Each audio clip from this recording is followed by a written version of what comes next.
اور پھر یہاں پر اس آیت میں صرف صلات کی بات نہیں بلکہ کیا فرمایا، وَسَلِّمُوا تَسْلِیمًا، سلموا، آپ کو سلام کا تحفہ بھی دیں، صرف صلات نہیں بلکہ سلام بھی کریں۔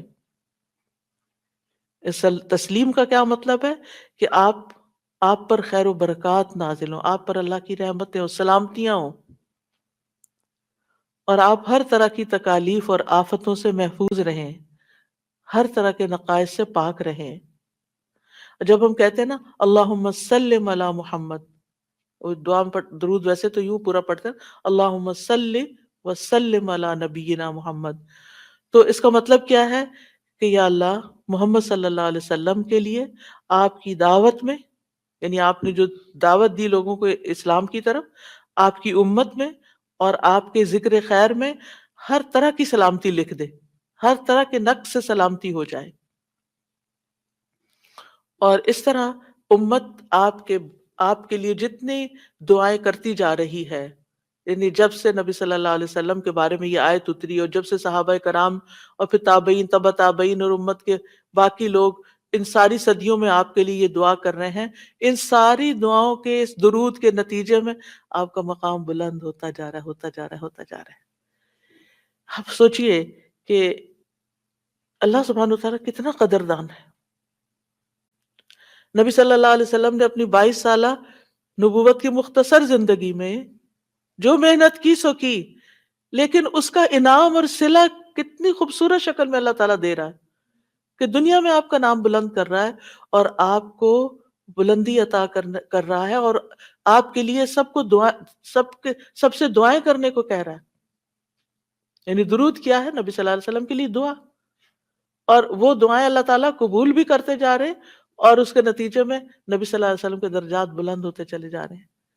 تو سوچئے، جو سنت کی پیروی کرے گا، جو آپ کے مشن کو آگے لے کے بڑھے گا، جو اخلاص کے ساتھ اس رستے کو اپنائے گا، جو یہی کام کرے گا جو محمد صلی اللہ علیہ وسلم نے کیے، جو آپ کا پیروکار ہوگا، جو آپ کی سنت کا متبع ہوگا، جو آپ کے اس مشن یعنی دین کی تبلیغ کے کام کو آگے لے کر بڑھے گا، کیا اللہ تعالیٰ اس کو ایسے ہی چھوڑ دیں گے؟ کیا اللہ سبحانہ وتعالیٰ اس کی قدر افزائی نہیں کریں گے؟ ہم سب انسان کسی نہ کسی طرح دنیا میں بلندی چاہتے ہیں، کوئی ڈگری کے ذریعے، کوئی مال کے ذریعے، کوئی کسی ذریعے دوسروں سے آگے نکلنا چاہتا ہے، بلند مرتبہ ہونا چاہتا ہے، لیکن اس راستے کو چھوڑ دیتے ہیں کیونکہ اس راستے کو بظاہر یوں لگتا ہے کہ اس سے کیا ملے گا ہمیں، اس سے کون سی بلندی مل جائے گی، اور اس طرح ہم نبی صلی اللہ علیہ وسلم کے طریقہ کار کو چھوڑ کر اور طریقوں کو اختیار کرنے لگتے ہیں۔ ہم سمجھتے ہیں شاید اس میں زیادہ خیر ہے، یا اس سے ہمیں زیادہ بھلائی یا کوئی بڑائی مل جائے گی۔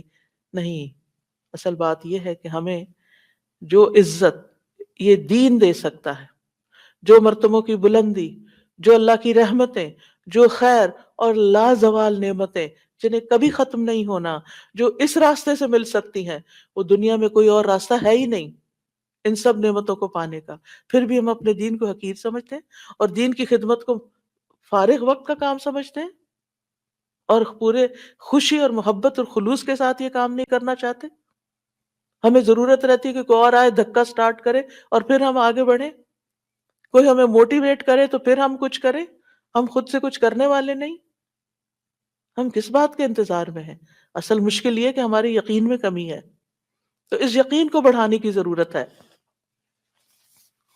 تو اللہ سبحانہ وتعالیٰ اپنے فرشتوں کے بعد ایمان والوں کو حکم دیتا ہے کہ اے مومنو، تم تو زیادہ حقدار ہو کہ نبی پر درود و سلام بھیجو، کیونکہ تمہیں ان کی رسالت سے جو برکتیں حاصل ہوئی ہیں، جو فیض حاصل ہوا ہے، وہ فرشتوں کو تو نہیں ہوا نا۔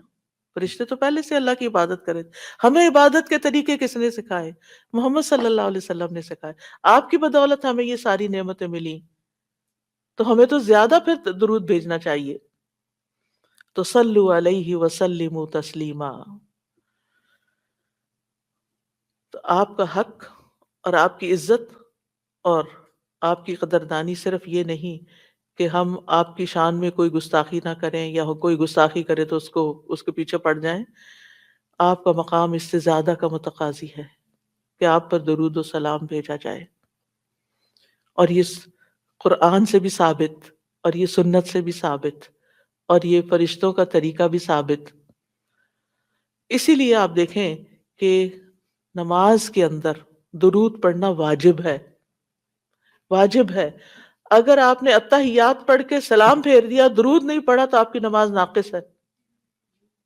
لیکن اگر آپ مثلا آپ کو وضو ٹوٹ رہا ہے مثال کے طور پر آپ کو، اور آپ سوچتے ہیں کہ اب اگر میں اس موقع پر میری نماز جاتی ہے تو میں کیا کروں گا، تو اگر آپ صرف اتنا بھی پڑھ دیتے ہیں نا، اللہم صلی وسلم علی نبینا محمد، اور سلام پھیر دیتے ہیں، نماز ہو جاتی ہے۔